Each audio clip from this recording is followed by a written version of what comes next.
Hello दोस्तों, नमस्कार। मैं अनुराग आज आपके लिए लेकर आया हूं नया topic. What is the neurotransmitter, its type and function and uses in the daily life.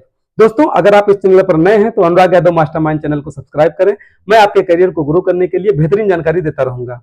दोस्तों, आज का टॉपिक है न्यूरोट्रांसमीटर क्या होते हैं, न्यूरोट्रांसमीटर कितने प्रकार के होते हैं, न्यूरोट्रांसमीटर के फंक्शन क्या है, इसके यूजेज क्या है हमारी डेली लाइफ में, न्यूरोट्रांसमीटर की कमी से कौन कौन सी बीमारियां हो जाती हैं, न्यूरोट्रांसमीटर को हम कैसे बॉडी में बढ़ाया जा सकता है, वो सब की जानकारी मैं इस वीडियो के माध्यम से दूंगा। आप वीडियो के अंत तक बने रहिएगा। दोस्तों, न्यूरोट्रांसमीटर क्या होते हैं? Neurotransmitter is a chemical substance that located in sac like structure. This sac like structure is called as vesicles located in end of each neuron. Function of the neurotransmitter is transfer the impulse or message or information from one neuron to another neuron. दोस्तों, neurotransmitter एक chemical पदार्थ होता है जो झिल्लीनुमा संरचना में पाया जाता है। इस झिल्लीनुमा संरचना को सैक कहते हैं, जिसको सैक कहते हैं या वेसिकल कहते हैं।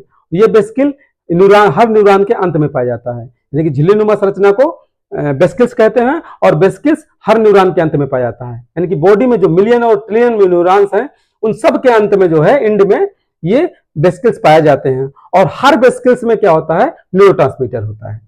न्यूरोट्रांसमीटर का काम क्या है? न्यूरोट्रांसमीटर का एक ही काम है जो कि मैसेज, इंफॉर्मेशन या कह सकते हो सिग्नल को या इंपल्स को एक न्यूरॉन से दूसरे न्यूरॉन तक पहुंचाना। यानी कि जो है ट्रांसफर करता है इंपल्स को, मैसेज को, इंफॉर्मेशन को एक न्यूरॉन से दूसरे न्यूरॉन में।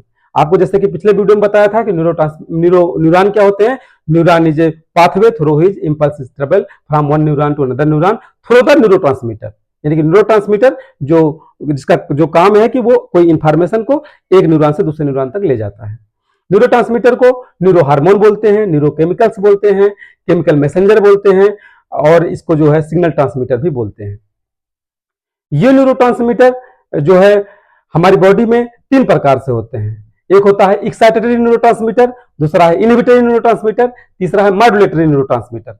जो एक्साइटेटरी न्यूरोट्रांसमीटर होते हैं जैसे कि ग्लूटामेट या एस्पार्टेट, ये कोई भी सेल होती है जो कि रेस्टिंग स्टेज में होती है और उसे जो है ये एक्साइटेड स्टेट में ले जाते हैं। यानी कि ये न्यूरोट्रांसमीटर, एक्साइटेड न्यूरोट्रांसमीटर क्या करते हैं कि जो कोई रेस्टिंग स्टेज में सेल है उसको एक्साइटेड स्टेज में ले जाएंगे, यानी कि सुप्त अवस्था वाली सेल को उत्तेजित अवस्था में ले जाएंगे। उसका काम, किसका काम होता है? वो एक्साइटेड न्यूरोट्रांसमीटर का काम होता है। इनहिबिटरी न्यूरोट्रांसमीटर का एग्जांपल है गामा माइनोब्यूटारिक एसिड। ये इनहिबिटरी न्यूरोट्रांसमीटर का काम क्या होता है?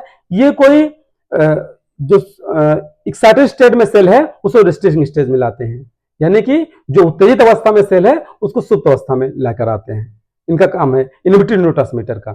जो मॉड्यूलेटरी न्यूरोट्रांसमीटर होते हैं ये तो ना तो बहुत ज्यादा एक्साइटेड स्टेज में ले जाते हैं, ना इनहिबिटरी स्टेज में ले जाते हैं, ये नॉर्मल स्टेज में रखते हैं। जिस नॉर्मल स्टेज में क्या होता है कि इस स्टेज में जो सेल होती है इसमें कोई बीमारी नहीं होती। जैसे कि आप एक्साइटेड स्टेज में लेकर जाएंगे तो उसके इसमें क्या होगा? इपिलेप्सी होगा। इपिलेप्सी में क्या होता है? इलेक्ट्रोकेमिकल बम्बार्डमेंट बहुत ज्यादा होती है। उसमें उस समय क्या होता है? इपिलेप्सी केसेस में जो ग्लूटामेट का लेवल है वो बहुत बढ़ा रहता है। इसकी वजह से क्या होता है? इलेक्ट्रोकेमिकल बम्बार्डमेंट बहुत ज्यादा हो जाती है, इलेक्ट्रोकेमिकल फायरिंग बहुत ज्यादा हो जाती है। इनहिबिटरी न्यूरोट्रांसमीटर क्या होते हैं? इनहिबिटरी न्यूरोट्रांसमीटर में जो केसेस में क्या होता है कि इपिलेप्सी में जो न्यूरोट्रांसमीटर जो उसका लेवल बढ़ा होता है ग्लूटामेट का, उसके लेवल को कम करते हैं, जिससे वो नॉर्मल जो है मतलब एक्साइटेड स्टेज से रेस्टिंग स्टेज में आता है। और मॉड्यूलेटरी केस में तो जो नॉर्मल आदमी होता है, नॉर्मल जो भी जीव हैं, जो मानव है, उनके शरीर में क्या होता है कि उसका लेवल जो है न्यूरोट्रांसमीटर का ये नॉर्मल लेकर आते हैं, ना तो वो स्टैगर्ड होते हैं ना वो रेस्टिंग स्टेज में होते हैं। ये न्यूरोट्रांसमीटर जो है कैसे पता लगता है कि हमारी बॉडी में कम है या ज्यादा है? उसके लिए हमारे पास 4 टेस्ट होते हैं। एक ब्लड टेस्ट होता है, यूरिन टेस्ट होता है और तीसरा सलाइवा टेस्ट होता है, चौथा जो है एमआरआई होता है, मैग्नेटिक रेजोनेंस इमेज जो हमारी होती है ब्रेन की, वो कराई जाती है। तो इसकी वजह से हम पता लगा सकते हैं कि हमारे पास न्यूरोट्रांसमीटर जो है कम हो गए या ज्यादा हो गए हैं।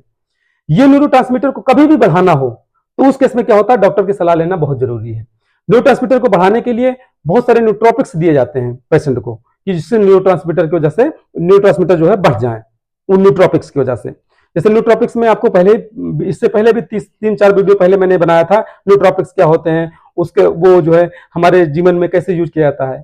वो न्यूट्रोपिक्स का यूज करके हम न्यूरोट्रांसमीटर के लेवल को बढ़ा सकते हैं। जैसे कि अश्वगंधा हो गया, ब्राह्मी हो गया या जिंजर हो गया, या हमारे डेली लाइफ में यूज होने वाला अदरक, ये क्या नाम है इसका, टर्मेरिक, अदरक, इन सब चीजों से हम लोग जो है न्यूरोट्रांसमीटर के लेवल को बढ़ा सकते हैं। अश्वगंधा और इस समय जिनको वाला के कैप्सूल या टैबलेट दिए जाते हैं मार्केट में पेशेंट को, डॉक्टर्स यूज करते हैं, उसकी लेवल से हम इसकी वजह से जो है इन सबको दे करके न्यूरोट्रांसमीटर के लेवल को बढ़ाया जा सकता है।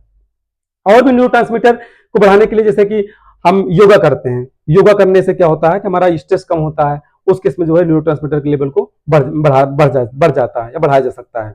मेडिटेशन आदमी करता है, मेडिटेशन करने से भी न्यूरोट्रांसमीटर का लेवल जो है बढ़ाया जा सकता है। एक्सरसाइज करने से जो है न्यूरोट्रांसमीटर का लेवल जो है बढ़ाया जा सकता है। या आप कोई क्रिकेट खेल रहे हैं या कोई आप दौड़ रहे हैं या कोई आप एक्टिविटी मॉर्निंग में करते हैं, उसको वो करके के हम लोग जो है अपने जीवन में जो है अपनी लाइफ में अपने बॉडी में जो है न्यूरोट्रांसमीटर का लेवल जो है बढ़ा सकते हैं।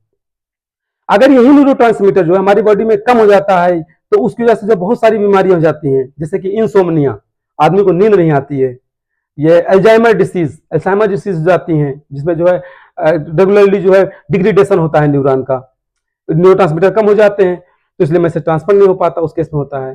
जैसे कि डायबिटिक न्यूरोपैथी, इसमें भी क्या होता है न्यूरोट्रांसमीटर का लेवल कम हो जाता है। अगर न्यूरोट्रांसमीटर लेवल कम हो जाएगा तो मैसेज को ट्रांसफर नहीं कर पाएंगे। जैसे कि अगर किल या कुछ भी पंच हमारे पैर के नीचे लगा हुआ है तो अगर न्यूरोट्रांसमीटर ही मैसेज को ट्रांसफर करता है, अगर वो कम हो जाएगा तो ट्रांसफर नहीं कर पाएगा, उससे वहां पे सुन नहीं रहेगा। और जो है डिप्रेशन हो गया, एंजाइटी हो गया, एंजाइटी एक्सेस फेयर, बहुत सारा डर बना रहता है, उस केस में क्या होगा न्यूरोट्रांसमीटर कम हो जाते हैं।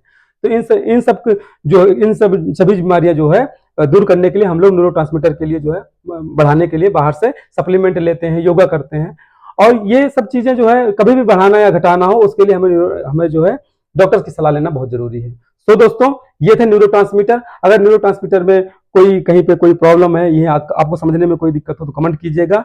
इस वीडियो को अगर पसंद आया हो तो लाइक करिएगा, सब्सक्राइब करिएगा। Thank you so much.